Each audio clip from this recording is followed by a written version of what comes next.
Time now for some live Cowboys Q&A. We will begin with the Lunatic, and as many of you know, super chat or use hashtag Cowboys to get on the show.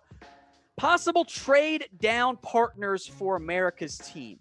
My potential fear here when it comes to trading down or being able to find value by moving down and adding extra draft picks is that when I look at that 17 to 27 range, I don't see that many teams trying to move up. My fear is that at 17, you're going to kind of be at the cutoff point for those top round one guys to where you get more of the round one, round two grades where things start to get really crazy. So maybe Minnesota wants to move up. Maybe the Patriots would move. The Saints historically have loved to move up. But if those teams don't have interest in moving up, it takes two teams to trade. And in this year's draft, I don't know if there's going to be more teams trying to move up or if there are going to be more teams trying to move down just because of the uncertainty around medical and not being able to meet with players the way you normally would be able to in a pre-draft process. So that's a good question to Lunatic, but I don't know what's going to end up happening in terms of potential trade downs. There's a real chance that no one tries to move up with the Cowboys. Stephen Jolly next up here. Do you think KJ Hamler will be available in the second round?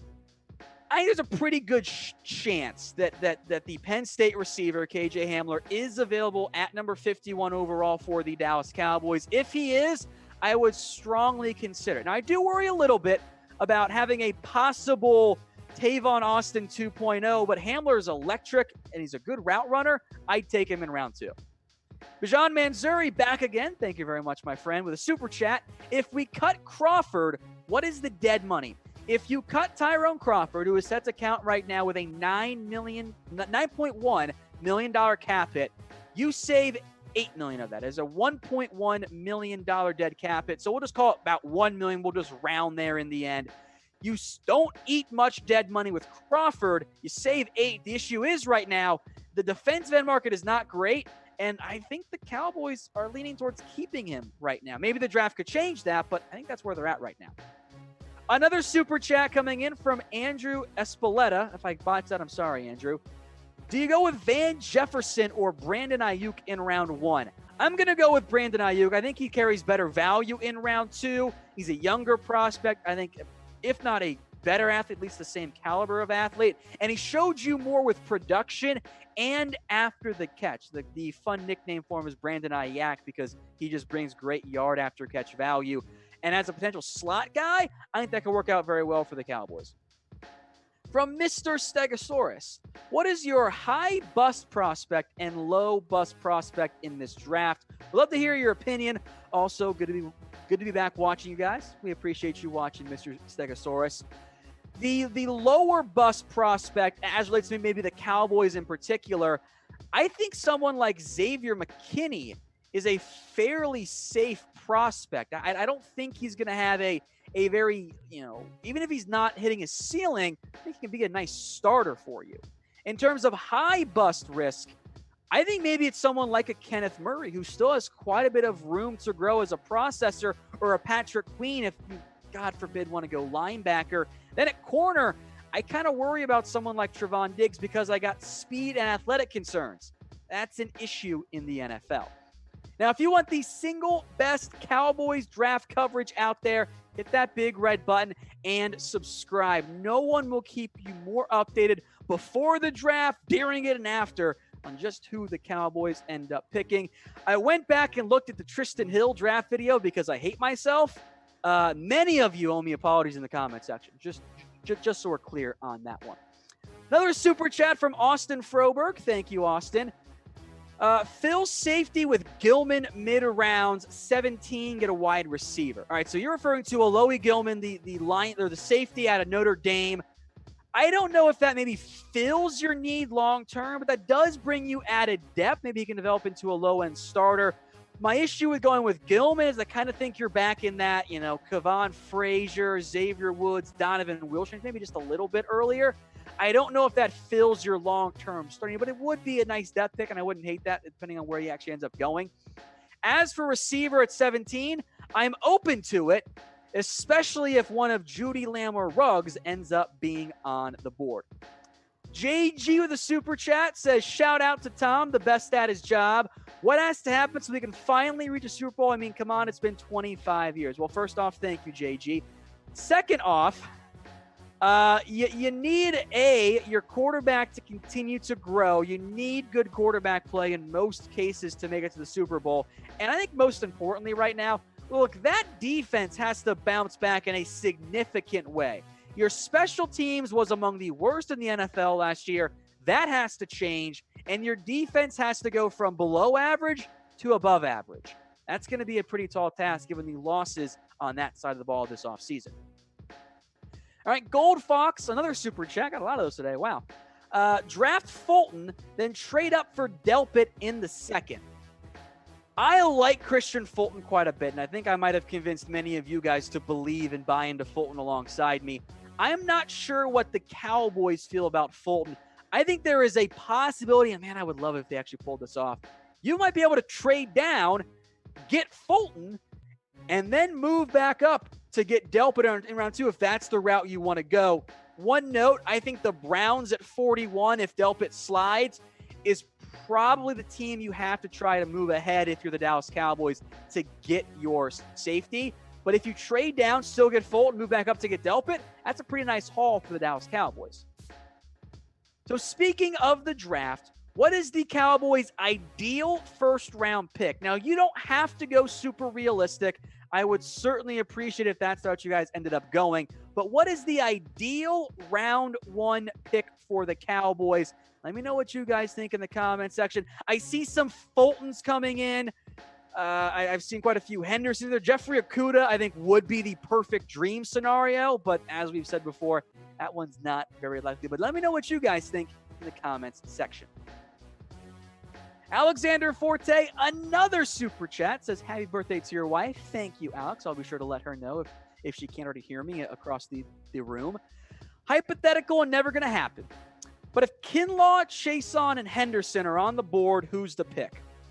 If Kinlaw's there at 17, I think that means that the medical did not turn out well between his hip and his knee. So if Kinlaw is there at 17, I'm going to cross him off despite him actually being the highest guy on my board. After that, I think you've got a toss-up here between Chaisson and Henderson. With the way the roster is constructed, I think I'd lean towards Henderson, but I'm not quite sure which one the Cowboys would actually prefer. I think Chaisson is more likely to be there, but I think Henderson would be the narrow pick over Chaisson if those three were all on the board. Bijan Manzur, what do you think about trading for Gareon Conley? Well, it is Houston, so you can never say never with them because they're a weirdly run organization. But they traded for Gareon Conley like 6 months ago. So I don't think that they're going to move on from Conley. If they were to, I'd have interest, but I don't think that's a likely scenario.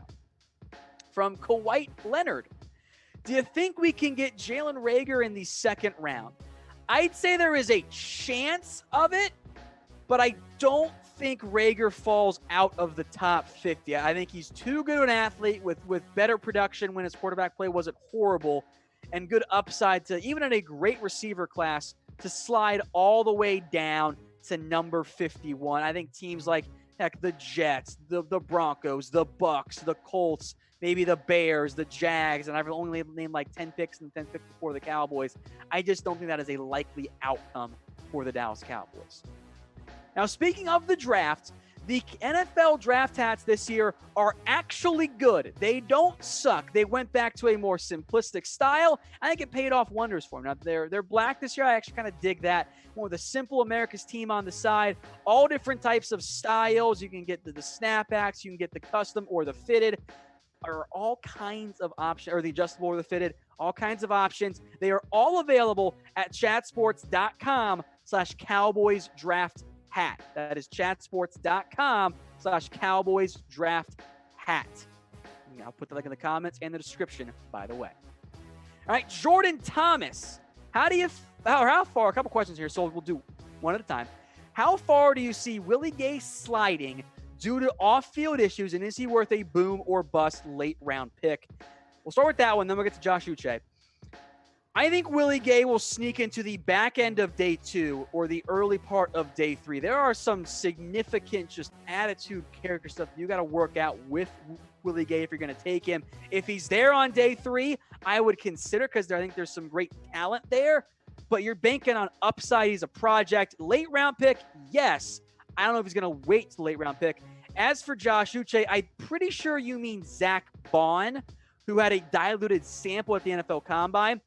That's not going to impact him very much because this year, unlike most years, the diluted sample with the new CBA doesn't count as a failed test and doesn't put you in the program. So Zack Baun, I don't think he's going to drop too much. I think he ends up going between 17 and 51. All right, Billy Bob Jean, what do teams do in the virtual offseason program? It's a very good question. It's a little bit more of... I'm going to call OTAs this year organized teaching activities. That's mostly what you're going to be doing. There will be think of it as group workout activities online, but I think it's mostly going to be, hey, here's what we're installing. Let's talk about the game plan. Let's check in on everybody. It's going to be more of a teaching than it is more of a true training workout, especially down the road. And of course, not for the offseason program, but down the road, a true hitting scenario for the Cowboys. So it's going to look different. It's more about checking in with guys, being able to communicate, and making sure that they're up to date in terms of the playbook, which they all pretty much already have. So predict the Cowboys record for me in 2020. What will be their mark? Will they win more than 10 games this past year? Will they win 11? Let me know what you guys think. I have high expectations despite the losses on defense. I still think that 10 wins is a reasonable, if higher-end expectation for this Dallas Cowboys organization. So let me know what you guys think in the comments section. Hey Cowboys fans, thanks for watching the Cowboys Report. If you haven't already, click right here to subscribe to our channel for all the best Cowboys coverage on the internet. That's news, rumors, highlights, mailbags, film studies, and a whole lot more. And I'm making your lives a little bit easier as well with the next Cowboys Report video right here.